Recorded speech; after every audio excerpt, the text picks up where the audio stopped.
The signal was dying when it reached human space.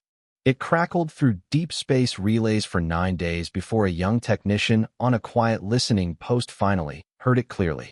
She leaned forward, her hand trembling slightly as she adjusted the volume. The voice on the other end was small and broken, speaking in a language the translation systems struggled to parse. But the meaning came through, piece by piece. A plea, a young voice, a world that was running out of time. Within hours, the recording was on its way to Earth. The Unified Defense Council met in a chamber buried deep beneath the surface of Geneva. The walls were dark stone, the lighting soft and warm, but the mood inside was anything but calm. 12 people sat around a curved table. Most of them had not slept in 2 days. Admiral Hadrian Cole, a tall man with gray at his temples and quiet, tired eyes, stood at the head of the table. He held a tablet in one hand. The recording had already played twice. Now he played it a third time. The voice spoke again. A girl, barely an adult by her people's standards. Her name, the translators said, was Sela. She came from a small farming world called Velmara. Her people were the Thalari, a peaceful species that had never built a single warship in their entire history. She spoke of an invader, a warlord, ships in her sky burning her cities. Her parents, dead. Her younger siblings, hiding in a cellar. She said she had sent the same message to 30 different governments across the galaxy. None had answered. None had even acknowledged it. She said Earth was her last hope.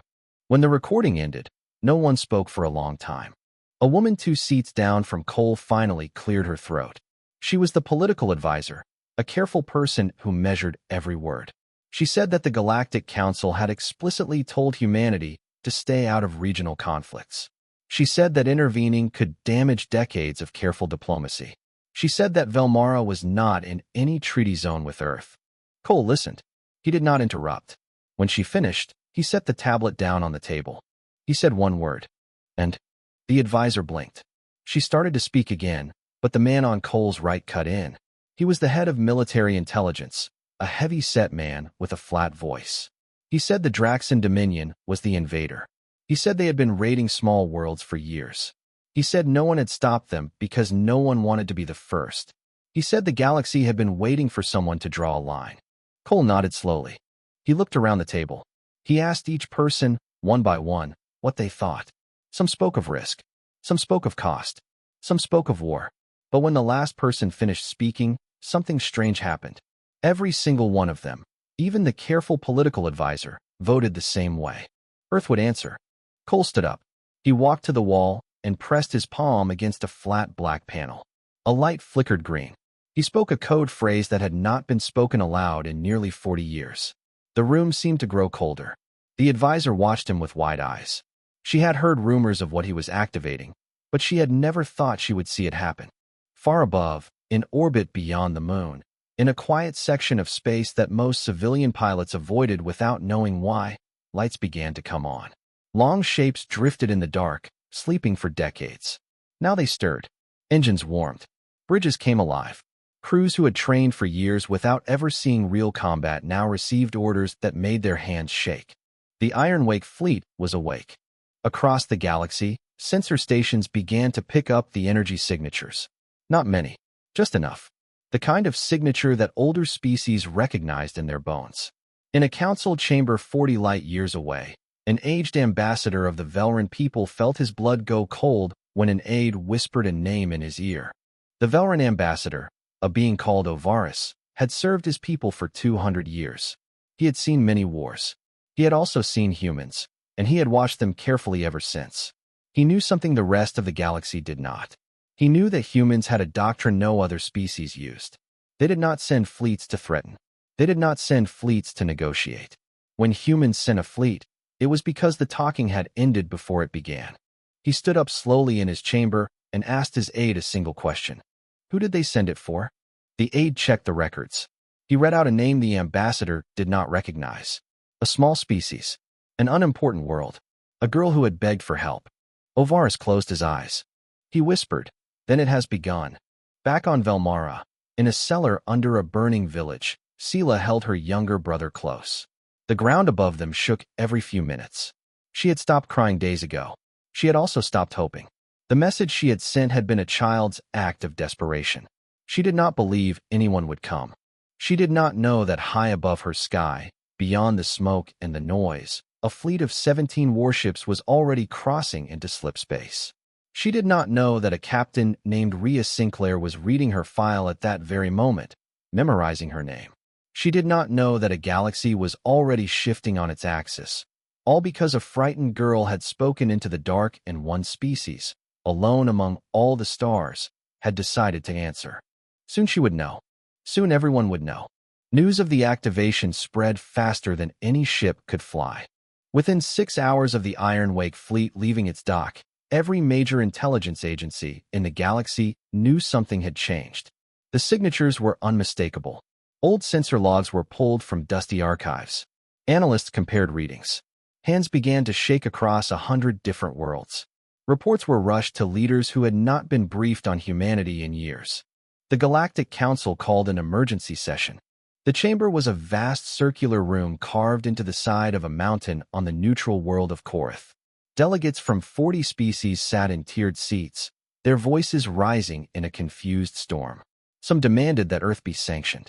Some demanded that Earth be praised. Most simply demanded to know what was happening.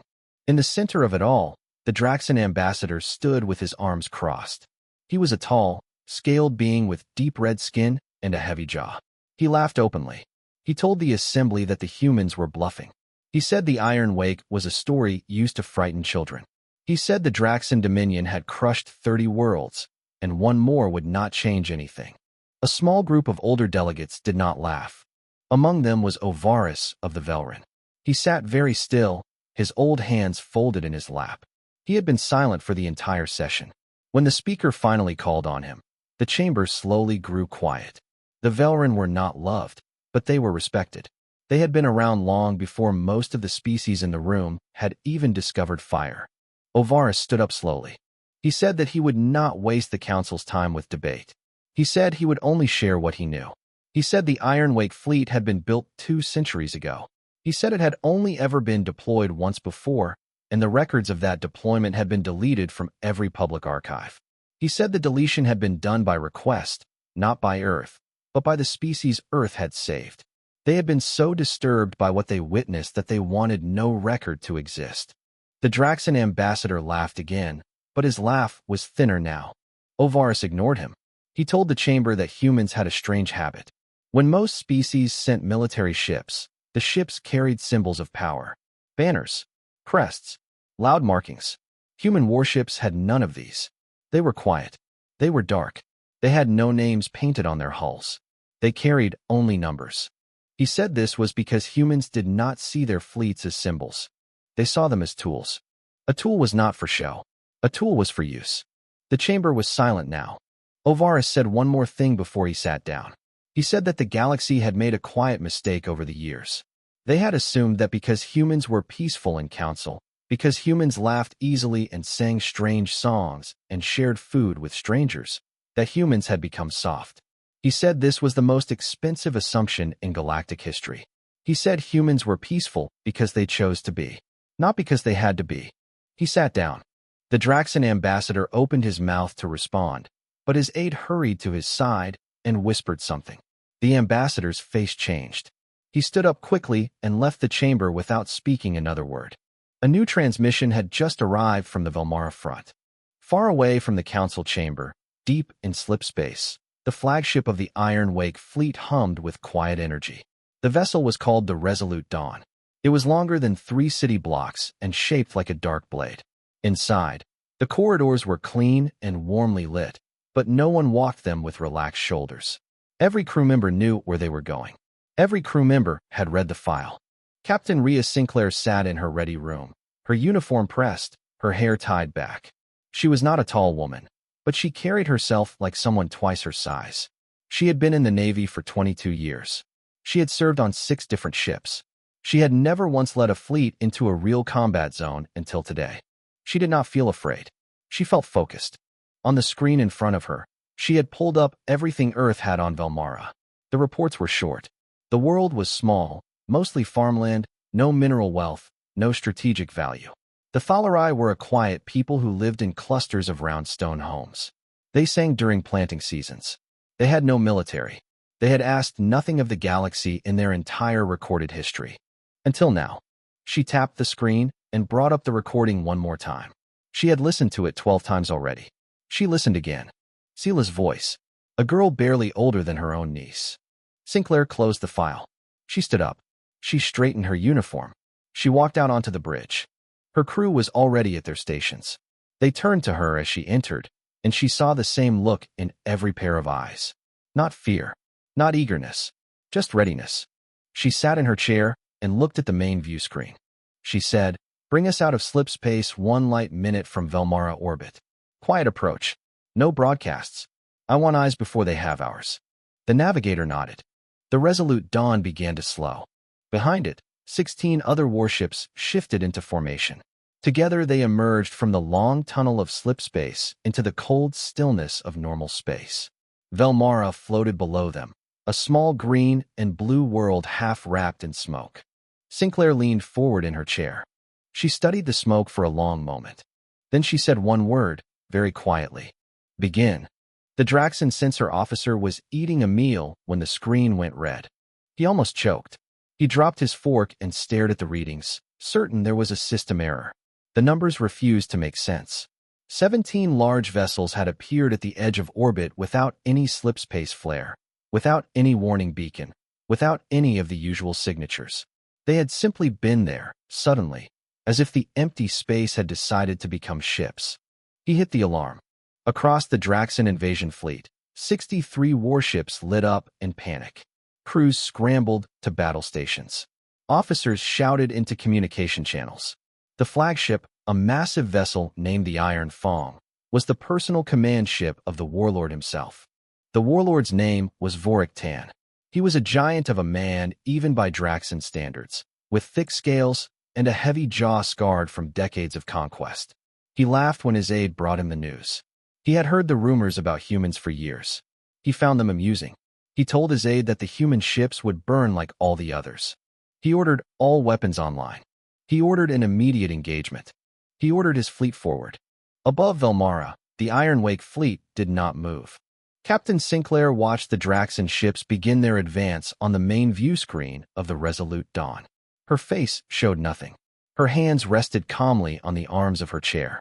She waited until every Draxon ship had committed to a forward course. She waited until they could not turn back without colliding with one another. Then she opened a fleet-wide channel. Her voice was calm. She did not shout. She did not threaten. She spoke a single message in the common galactic trade language, which every Draxon ship was capable of receiving. Stand down or be removed. The message repeated twice. Vorik Tan heard it on his bridge. He laughed so hard his crew flinched. He grabbed the communication array himself and shouted back his own message, full of curses and insults. He ordered his lead squadron to fire. The lead squadron fired. Their weapons did not reach the human ships. Something happened that the Draxon sensor crews could not later explain. The energy beams traveling toward the Iron Wake fleet seemed to bend slightly, to scatter, to lose focus. Reports later suggested that the human ships were doing something with their hull fields that no one in the galaxy had publicly demonstrated before. The beams missed. Then the Iron Wake fleet returned fire. The next 90 seconds would be studied in galactic war academies for the next 1,000 years. The human ships did not fire wildly. They did not unleash storms of energy. Each ship fired exactly one shot at a time. Each shot hit exactly one Draxon vessel. Each Draxon vessel hit was disabled or destroyed in a single strike. The accuracy was not luck. It was not technology alone. It was discipline. Every gunner had trained for years to fire only when certain. Every targeting system was built around precision rather than volume. In 90 seconds, 32 Draxon warships were gone or crippled. The remaining 31 stopped advancing. On the Iron Fong, Vorik Tan was no longer laughing. He stared at his sensor feed in silence. His aide approached him cautiously and asked for new orders. Tan did not respond. He watched the human ships sit calmly in their formation, weapons cooling, waiting, as if the entire engagement had been a routine exercise. Down on the surface of Velmara, in the cellar of the burning village, Sela felt the ground shake differently. For days, the shaking had been the Draxon siege guns and the screaming of falling buildings. Now the shaking was something else. It came from the sky. It came in waves. It made the walls of the cellar tremble in a pattern that was almost rhythmic. Her younger brother whimpered. She held him tighter. She crawled to the small window slit at the top of the cellar wall. She had not looked outside in 2 days. She was afraid of what she might see. But the new shaking had pulled at something inside her. A small thread of curiosity. Or maybe hope. She lifted herself up and looked. The sky was full of fire. But it was not the fire she expected. The Draxan warships, the cruel gray shapes that had been hanging over her village for 9 days, were falling. One by one, burning as they fell. Some broke apart in midair. Some streaked down like dying stars and crashed into the distant fields. The thick black smoke that had been choking the sky for days was being pushed away by the heat of the falling wrecks. She did not understand what she was seeing. She had begged for help. She had begged for medicine, for food, for perhaps a few drones. She had never imagined this. She turned back to her brother. She did not know how to explain. She simply held his small hand and whispered that someone had heard them. Above the world, Captain Sinclair watched the Draxan fleet break apart in disorder.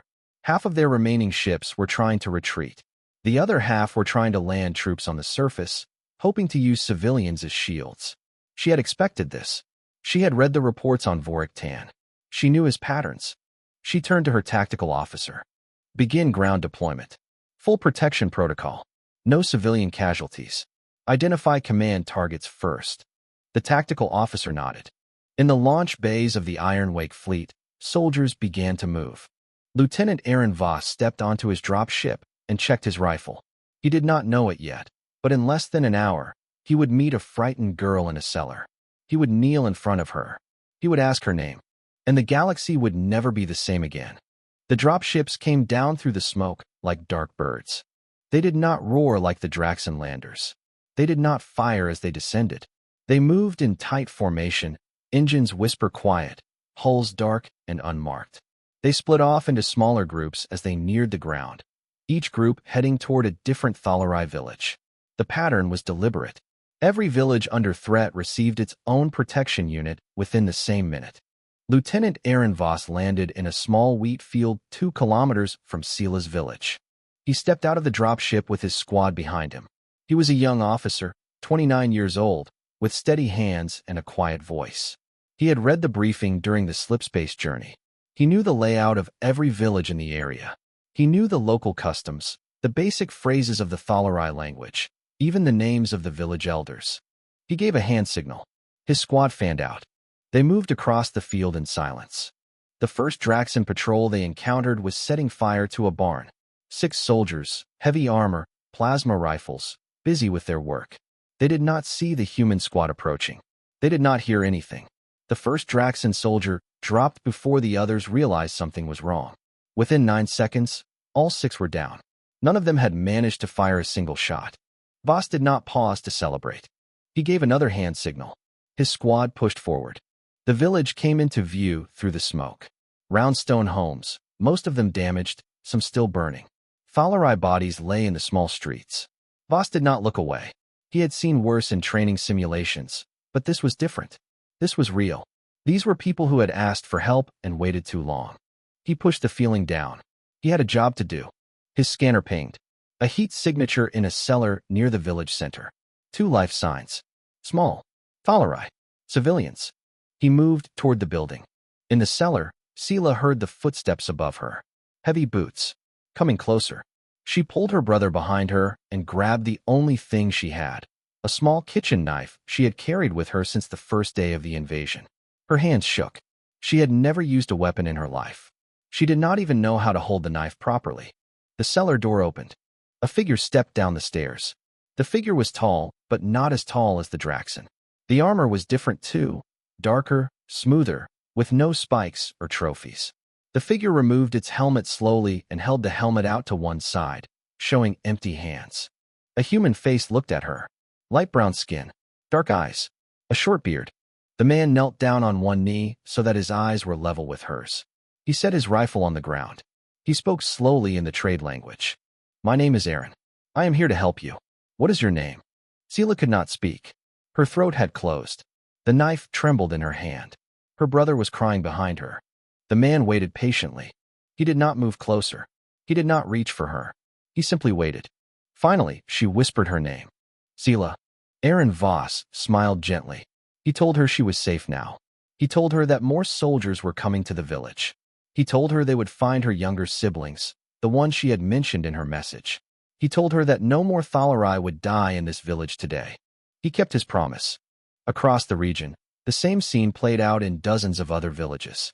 Human soldiers moved with discipline through Thalari streets. They evacuated civilians. They marked safe zones. They set up medical tents. They did not loot. They did not damage homes that were still standing. They moved Thalari children to protected areas and assigned guards to stay with them. The Draxan ground forces could not understand what was happening. They fought as they always fought, brutally, loudly, with no concern for who they hit. They expected the humans to do the same. They expected to use the Thalari villages as shields. They expected the humans to either back off or to kill civilians along with the Draxan. The humans did neither. The humans pushed through every Draxan position with surgical precision. They identified Draxan soldiers who were holding civilians, and they removed those Draxan soldiers without harming the people they held. They used weapons most Draxan had never seen, weapons that disabled rather than destroyed, weapons that could shoot through walls without damaging the walls. The Draxan captains had no answer for this. Their training did not cover an enemy who fought like surgeons. By sunset, half of the Draxan ground army was either dead or in human custody. The other half was running.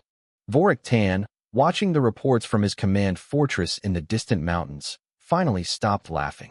He ordered his remaining troops to fall back to the fortress. He ordered the civilian shields to be brought with them. He ordered a final stand. His aide hesitated before relaying the order. The aide had been watching the human soldiers for hours. He had seen something his warlord had not seen. He had seen humans risk their own lives to pull Thalari children out of burning buildings. He had seen humans give their own water rations to wounded Thalari elders. He had seen humans kneel in front of frightened children and speak softly to them. The aide understood something. These humans were not fighting for plunder.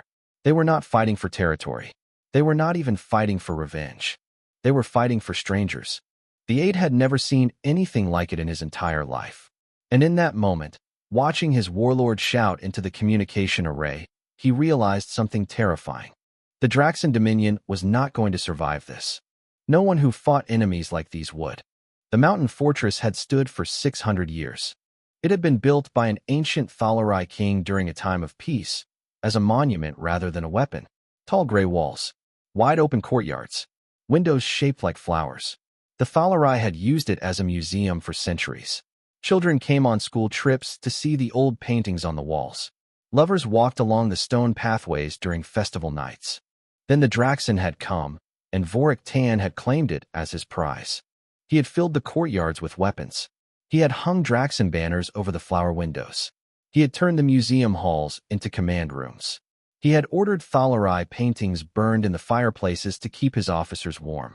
Now he stood in the central hall, surrounded by his last loyal soldiers, watching his fleet die in orbit on a wall of screens. His aide approached him cautiously. The aide had been Vorik Tan's second-in-command for 9 years.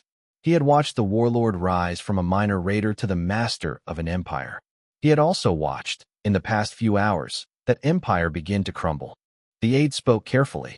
He suggested surrender. Vorik Tan turned and struck the aide across the face. The aide fell to the floor and did not get up. Vorik Tan turned back to the screens. He shouted at his communications officer. He demanded a channel to the human flagship. He wanted to threaten. He wanted to make demands.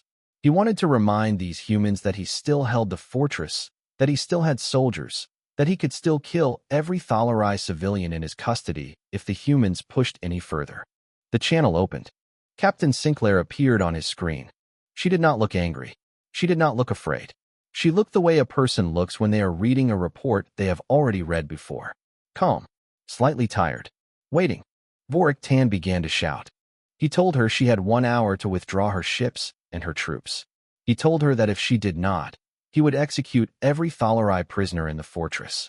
He told her he had 2,000 of them. He told her he would broadcast the executions live so the entire galaxy could see. He was not bluffing. Sinclair could see that clearly. She let him finish.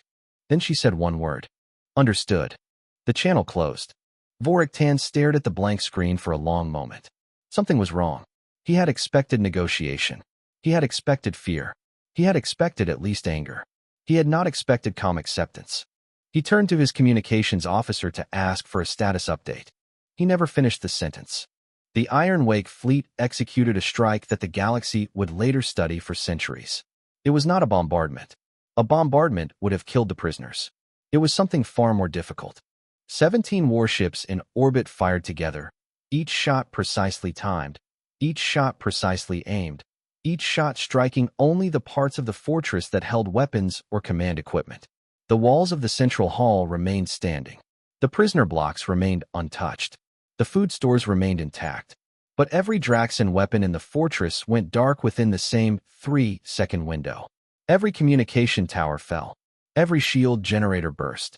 Every Draxan warship parked in the courtyard exploded in a single coordinated strike. The fortress went silent. Then the human ground forces moved in. Lieutenant Aaron Voss was at the front of the assault. He had spent the past 6 hours moving through Draxan positions, freeing civilians, taking commanders alive when possible. He was tired. His armor was scorched. But when the orders came, he moved without hesitation. He led his squad up the long mountain road that wound toward the fortress gates. The Draxan guards at the gates tried to fight. They lasted less than a minute. The squad pushed inside. They moved through the wide stone corridors that had once held Thalari paintings. They found prisoner blocks and unlocked them. They found Thalari elders and children huddled together in dark rooms, and they led them out gently, one by one. Some of the prisoners cried when they saw the human soldiers. Some of them tried to thank Voss in broken trade language. He told them all the same thing. He told them they were safe. He found Vorik Tan in the central hall. The warlord had drawn his personal blade. He stood in the middle of the hall, surrounded by the bodies of his last loyal soldiers. He was breathing hard. His armor was cracked. He saw Voss enter with his squad, and he raised the blade. He shouted something in his own language. Voss did not raise his rifle. He simply stood at the entrance of the hall and waited. His squad spread out behind him, weapons ready but not aimed. Voss spoke calmly. He told Vorik Tan that the fortress was lost. He told him that the fleet was gone. He told him that his soldiers were dead or captured. He told him that there was no longer any reason to fight. He offered him one chance to drop the blade and live. Vorik Tan roared and charged. Voss stepped to the side. His squad moved together. Within seconds, Vorik Tan was on the floor, his blade kicked away, his arms locked behind his back. He was not killed. He was not even seriously injured. He was simply restrained, the way a person restrains a dangerous animal. Voss pulled him to his feet. He led him out of the hall in chains. Across the galaxy, 100 different cameras recorded the moment. Drones from 40 different species had been watching the battle from a safe distance.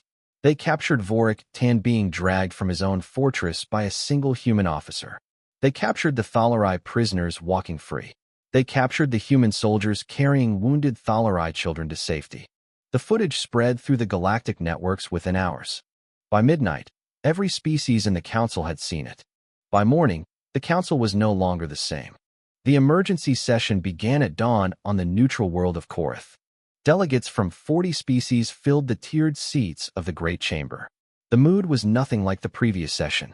There was no shouting, no laughter, no confident speeches. The Draxan ambassador's seat was empty. He had vanished overnight, and rumors said he had fled to a distant moon to hide. Most of the other ambassadors were too quiet, too still, like people who had just witnessed something they could not explain. In the center of the chamber, the screens were still showing the footage from Velmara. A loop of images.